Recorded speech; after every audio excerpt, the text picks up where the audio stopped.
करते हैं सब जानते, पर किसी को प्रधानमंत्री चुन के बुलावे, ये विशेषता है ऐसे रास का।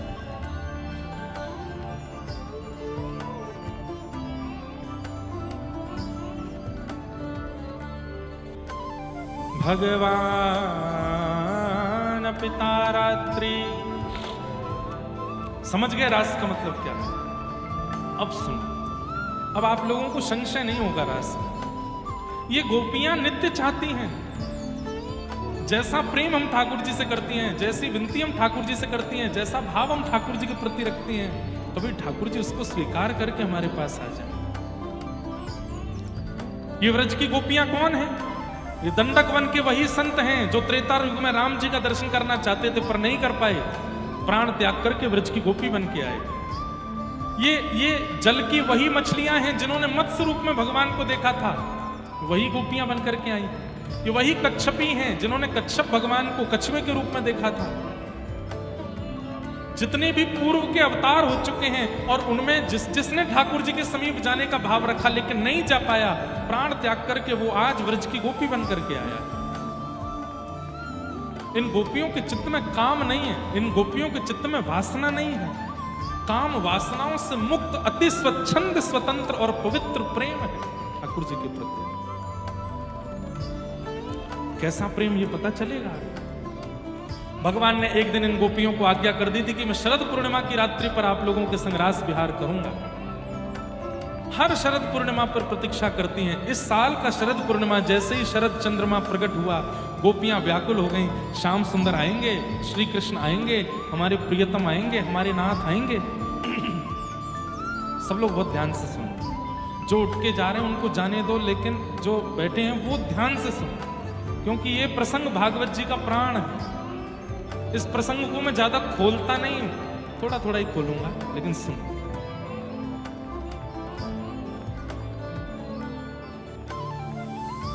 भगवान ने आज्ञा दी थी कि मैं शरद पूर्णिमा की रात्रि पर आपके साथ रास करूंगा।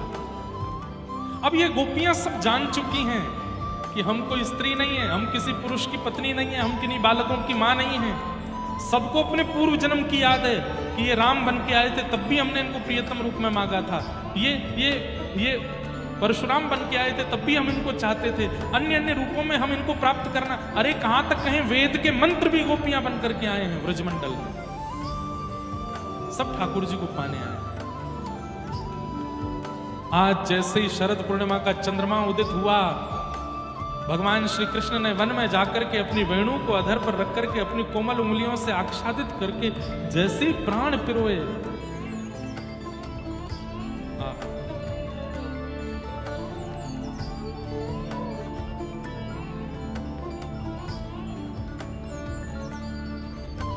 निशम्य गीतं तदनंगवर्धनम् व्रजस्त्रिय कृष्ण गृहीत मानसा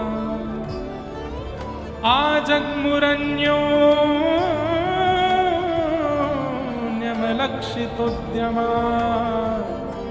स यत्र कान्तो जबलोलकुंडला। भगवान ने जैसे ही वेणु बजाना शुरू किया, आज वंशी में धुनी नहीं निकली है, आज वंशी में शब्द प्रकट हुए। धुन और शब्द में अंतर है। मैं जो बोल रहा हूं ये शब्द हैं, वहां संगीतज्ञ जो बजा रहे हैं वो धुन है।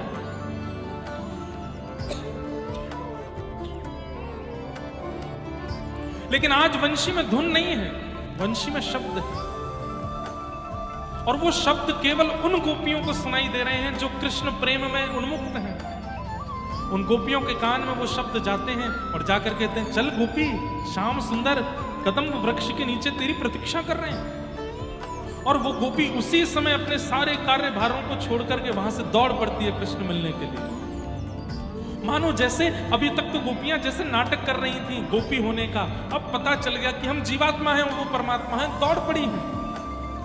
कोई तत्परता से पति को भोजन करा रही है, कोई कह ही नहीं सकता कि अभी इसी वक्त छोड़ के भाग जाएगी। उसी समय कानों में शब्द आया, अरे गोपी कृष्ण तेरी प्रतीक्षा कर रहे हैं। वो गोपी तुरंत दौड़ी। कोई अपने बालक को खिला रही थी, जैसे ही कानों में स्वर आया बालक को वहीं छोड़ करके दौड़ी। कोई अपना श्रृंगार कर रही थी, आधे श्रृंगार में दौड़ने लगी। असंख्य गोपियां उस चंद्रमा की छांव में और यमुना जी के तट पर एकत्रित हो गई। सुखदेव जी के मन में, परीक्षित के मन में एक संशय आ गया और परीक्षित ने वो संशय करके पूछ लिया कि नाथ, ये गोपियां भगवान श्री कृष्ण के प्रति कांत भाव रखती हैं। कांत मतलब पति। और भगवान के प्रति कांत भाव रखने में कहीं ना कहीं सूक्ष्म काम भी आ जाएगा। क्या भगवान इन गोपियों को स्वीकार करेंगे? और क्या इन गोपियों को ऐसी भावना ठाकुर जी के प्रति रखनी चाहिए जिसमें तनिक काम प्रकट होता हो? बहुत ध्यान से सुनिएगा। परीक्षित का प्रश्न समझ गए? ये गोपियां ठाकुर जी के प्रति कांत भाव रखती हैं, पति की भावना रखती हैं, और पति भाव रखने में तनिक काम प्रकट चित्त में होता है। क्या ठाकुर जी के प्रति ये भावना रखना अपराध नहीं है, पाप नहीं है? तो सुखदेव जी ने यहां डांटते हुए उत्तर दिया कि उक्तम पुरस्तादे तत्ते चेद्य सिद्धिम यतागतः द्विषन्न ऋषिकेशम किमुता दोक्षज प्रिया। परीक्षित, कंस भगवान को गालियां देता है और मृत्यु के बाद मुक्ति को प्राप्त कर लेता है, वहां किसी के चित्त में प्रश्न नहीं आता। रावण भगवान की पत्नी का हरण करके भगवान के साथ युद्ध करके मृत्यु के बाद मुक्ति को प्राप्त कर लेता है, वहां किसी के चित्त में प्रश्न नहीं आता। शिशुपाल 100 गालियां रोज भगवान को देता है और मृत्यु के बाद मुक्ति प्राप्त कर लेता है, वहां प्रश्न नहीं आता। पूतना पयोधर में विष लगा करके भगवान को पिलाती है, मृत्यु के बाद यशोदा की गति प्राप्त करती है, वहां कोई प्रश्न नहीं आता। और ये गोपियां भगवान से प्रेम करती हैं और प्रेम करके यदि भगवान की प्रियसी बन रही हैं तो तुम्हारे चित्त में प्रश्न आ रहा है। ठाकुर जी को गाली देने वाला, बैर करने वाला, युद्ध करने वाला, ठाकुर जी के प्रति विरोध बुद्धि रखने वाले को जब मुक्ति मिल सकती है, तो ये गोपियां यदि ठाकुर जी से प्रेम कर रही हैं तो इसमें तुमको दोष क्यों लगता है? और रही बात, ये सब उन लोगों के लिए जो कभी अपने घर में सेवा करने वालों के प्रति प्रश्न उठाते हैं।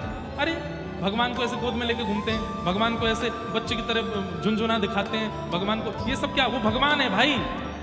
अरे आओ ब्रजमंडल में, परमात्मा को यहां प्रियतम बनाया जाता है, परमात्मा को यहां लाला माना जाता है। हमारे बिहारी जी में आज भी घंटी नहीं बजती आरती में। क्यों?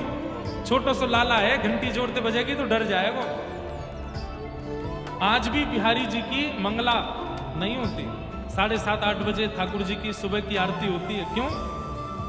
लाला है, धीमे धीमे उठेगो, जल्दी थोड़ी उठेगो, छोटो लाला है। जब भगवान से बैर करने वाले मुक्ति प्राप्त कर लेते हैं तो गोपियां तो प्रेम करती हैं ठाकुर जी से।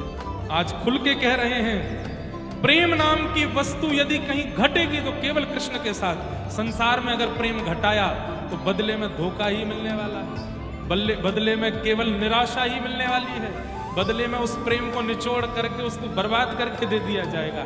प्रेम के बदले प्रेम नहीं मिलेगा। केवल कृष्ण है जो प्रेम का सही प्रत्युत्तर देना जानते हैं और कोई नहीं जानता। संसार के प्रति प्यार कर सकते हो, संसार से स्नेह कर सकते हो, संसार से प्रिय भाव रख सकते हो, पर प्रेम नहीं कर सकते। प्रेम तो केवल कृष्ण। मीराबाई जब अपने जीवन के अंतिम समय में द्वारिका में थी, उस समय मेवाड़ में अकाल पड़ गया था। क्यों? क्योंकि इस भूमि मेवाड़ ने मीराबाई का अपमान किया। भक्त अपराध के कारण मेवाड़ में अकाल पड़ गया।